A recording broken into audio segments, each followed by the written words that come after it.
There were two things that led to the impetus of making this video. The first was a couple videos I was watching of YouTube woodworkers the other day.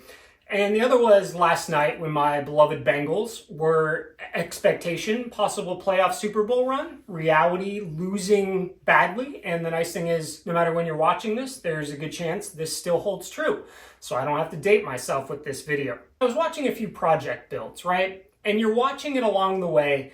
And obviously one of the problems is cameras can't convey everything about a final project. It can't convey the nitty-gritty details, the mistakes. Some people show them, which I think is a really good idea, but it's not something that's super entertaining to watch. So when you're trying to make a tight video, showing your mistakes doesn't always really make sense for that. But it often leads to what I believe is a warped sense of what is really the expectation for where you're at versus the reality of what your project is going to be in relation to what you think other people are doing. Now, this worked out at a perfect time for me. I was building a small little, I'll call it a little side table holder to hold up a small little router that I use to daisy chain internet all the way down to my shed. It sits in the corner of the room of the house that's closest to the shed. It's been on the carpet. I wanted it off the carpet.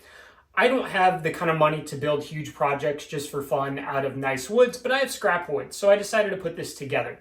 Now, this is a piece that I had a lot of fun experimenting with, and I got to the end and I saw there's some flaws in this, and I thought this is a perfect example because from standing at a normal distance from this thing, you probably never see them, and they're certainly not going to show up on camera from that kind of distance. In fact, it probably looks decent on camera relative to real life, and even though I think it looks decent, the camera is misleading. So I want to go through expectations and reality and what you can do to change that, and then as well as the flaws on this piece, which from standing far away, and if you're a non-woodworker, you're going to look at and be like, I think that's decent. So there are two main things that I think come into play with expectations and reality, and those are time and money. There are a lot of specialized tools out there to do very specific jobs really well. There's also time. You can learn skills over time practicing and honing them, or you can spend a long time using, I'll say, lesser tools to get a result in the end that compares to the other ones. Now, depending upon which of these two things you have more of, you're going to have to work with the other one not being there to get further along. If you have extremely nice tools, but not a ton of time, you're going to have to spend that money to make up for the fact that you're going to need a specialized tool to do something you haven't been able to practice doing, or you just don't have the time to do it. If you don't have the money, it's going to take time to learn. There's going to be a lot of experimentation along the way. And each piece along the way, there are going to be flaws, especially in areas where you have to learn because you don't have a specialized tool that can do the task for you. There's nothing wrong with being on either side of these, and I like to try to have some kind of middle ground where I've collected what I consider to be nice tools over the year, but they're by no means like this incredible collection, right? They're very nice. They've helped me greatly. But I also try to spend a decent amount of time practicing and learning because I get enjoyment from that. But if you're trying to just build something, you may not have the time to do that. And that's where you have to make this trade-off and therefore where your expectations should be. So let's talk about when you're watching YouTube project builds of very skilled woodworkers and they've got a finished product and what you're seeing is really all you can do to evaluate what the piece is. Now, a lot of times they look absolutely flawless. There are so many builds I watch where I'm just like, how did they do that? And in all reality, if you were to get up close and inspect it bit by bit, you're probably going to notice there are some flaws there. Flaws that you would never see otherwise. Distance, angles, finish can really hide a lot of flaws. The right wood choices, darker woods hide gaps better. More kind of going on things in the wood can hide scratches better, stuff like that. Another thing about YouTube videos is the creators, I guess myself included, we're not spending 3 years of building a piece, then letting it sit and finding out if it survives, right? Like there are a lot of times when I'm on forums kind of reading and whatnot, and I'll see people who've built very nice tables. Well, the reason they're there is because it's cracked. It's got a huge crack in it. And they did something wrong with the construction of joining the tables or something around the outside. They likely put some kind of perimeter on it that squished it. But my point is that when you film a YouTube video, you can't really afford to put it up 3 years later with a shot. You're showing exactly what it's like when it's built. I have no idea what this will be like in 3 years. Maybe this thing cracks for some reason that I did something wrong. I took some shortcuts. There were some screws used in here that probably aren't the best.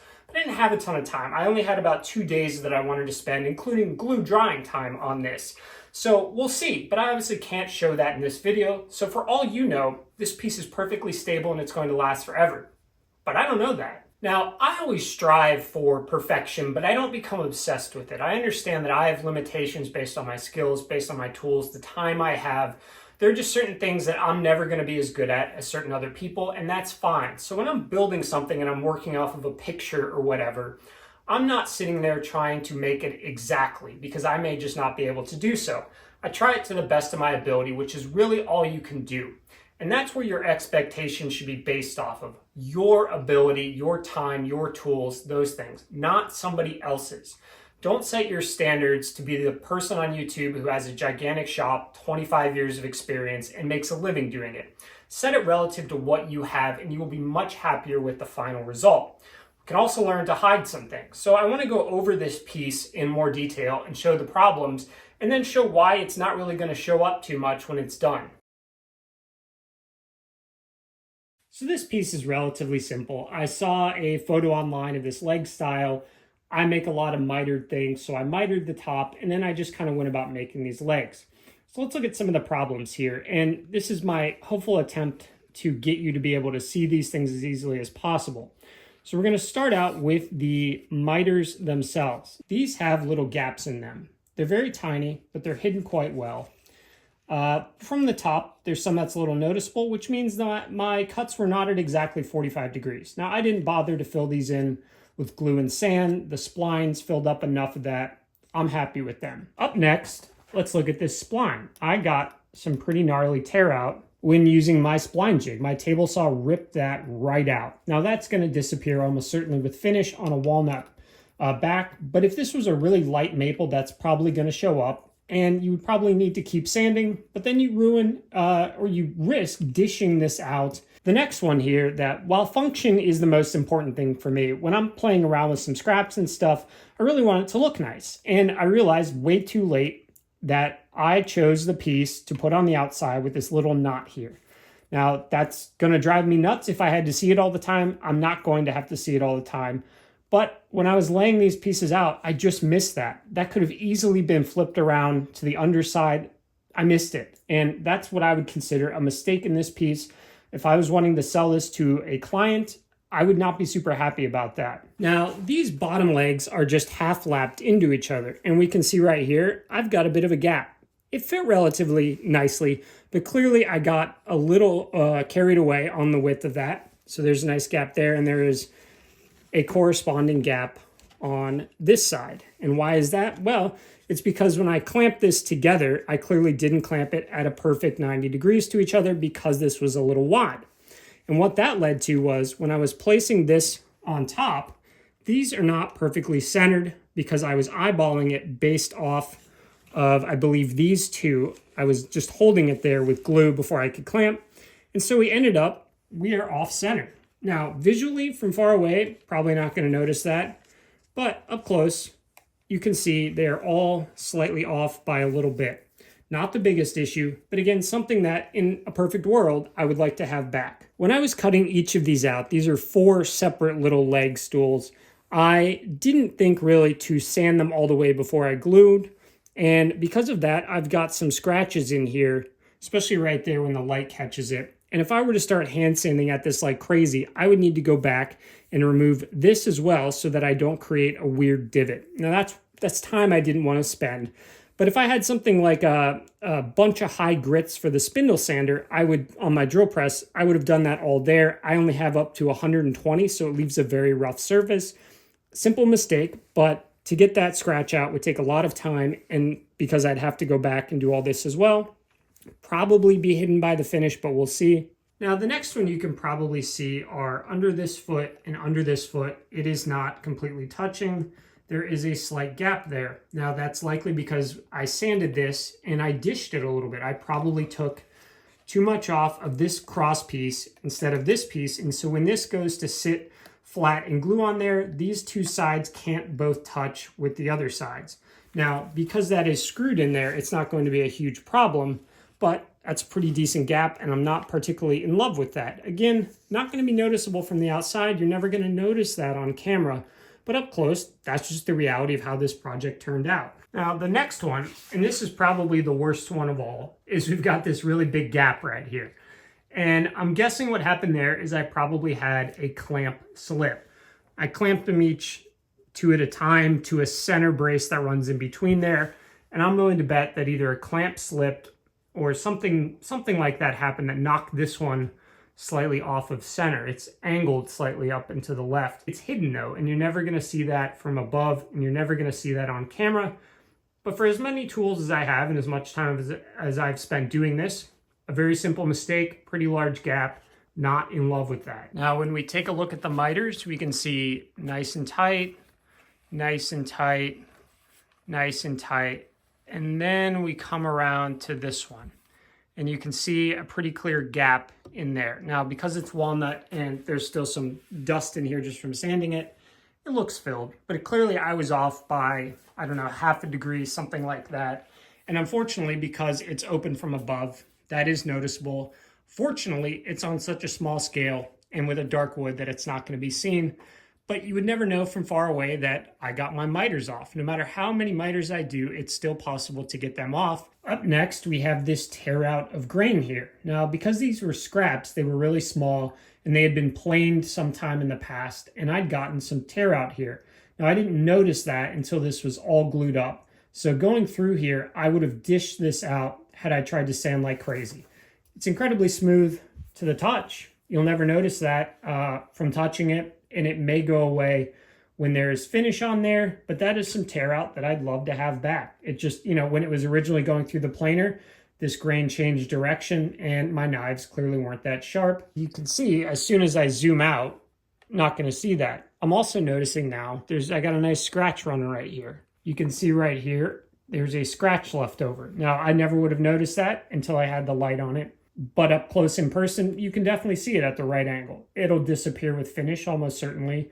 But I'd sanded this pretty thoroughly, or what I thought was pretty thoroughly, and clearly I still have some scratches left. Another one, and this is one that really bothers me when it's on larger pieces, but I clearly rounded over this side when I was sanding this. You can see a gap towards the top there. And that really drives me nuts when it's on larger boxes. But it's very hard to stay totally parallel to the surface when you're sanding something. And fortunately, this is nice and tiny. And again, with finish being a dark wood, you'll probably never see that. But that's something that I would consider, for myself to be a mistake, something I'd like to have back. Another thing that is, I guess I'd call a mistake, is that these clearly aren't exactly even in thickness. And that's mainly because I was hand cutting them out on the bandsaw and hand sanding them, or a drill press spindle sander for the curve, to size, and they just didn't come out even. Fortunately, not really noticeable because this one is in the middle and it will be low and on the ground. But if you were standing far away and you can see that gap there too, you would never notice that. It's something where it looks really good when it's on a distance on a video, but you come up close and you start to notice all of the small problems with it. There's another gap right there, right between these two guys right here. Nice little gap. And there we have it. The finish has been applied. This will need to dry for another 2 days. It's only been done for about 24 hours now. Never in a million years are you going to see most of those mistakes. The only one that didn't really go away was on the tear out I had pointed out on one of the splines. That is still noticeable up close, but from any reasonable distance walking by, let alone where it's going to be positioned, you're never going to see. Like I said, finish, especially on dark wood, but even on wood with just something going on, some grain patterns, covers up a lot of mistakes. It totally met my expectations. The reality met my expectations because my expectations were here and my ability was roughly similar to what my expectations were. I'm very pleased. So after seeing those mistakes, hopefully it gives you a good idea of, I'm about 5 years into woodworking, something like that. I've spent some money on tools. I don't have every tool, but that's kind of what I would think of my expectations meeting the reality in the end. And I end up happy with a project. If you set your expectations here and you're really early on in your woodworking time and you don't have a ton of time to dedicate to skills and you're just kind of working with beginner tools, you're unlikely to be extremely happy if you think you should be up here with some of the best woodworkers on YouTube. And reality is you're more like here, where you did a really good job but you're watching a video on camera from far away from somebody who's been doing it a long time, and you're standing there in person inspecting it up close. You can see every flaw. And that was the point of this video, is to show you how up close the reality is often different than the expectations of what not only you see, but maybe what you set for yourself. There was also something the other day that I thought was kind of funny. I have an uncle, or did, rest in peace, who was a professional woodworker for decades. He worked for a very nice high-end furniture company, and we have a few things that he made in our house. They're smaller. They were things that were given as gifts over the years. And again, this is a guy who made his living working for a high-end furniture company, but he had his own shop at home. And I finally inspected one after all these years. Again, I've been using this, it's a recipe box. Used it for, I don't know, it's been in our house for 20 plus years. Never looked at it before. And it was interesting, some of the things he didn't bother with. It's a kind of bandsaw box where the lid is cut at a slight angle and it lifts off on hinges. He didn't bother to sand out the bandsaw marks, just totally left them right there, put finish right over them. And as soon as I saw that, I was like, wow, I can't believe he left the bandsaw marks there. And then I also thought, wow, I can't believe I hadn't realized that for like 20 years. I've used that little thing plenty of times. I inspected it a little more, and I noticed on the back, the hinges were just these little brass hinges that he kind of tack nailed in there.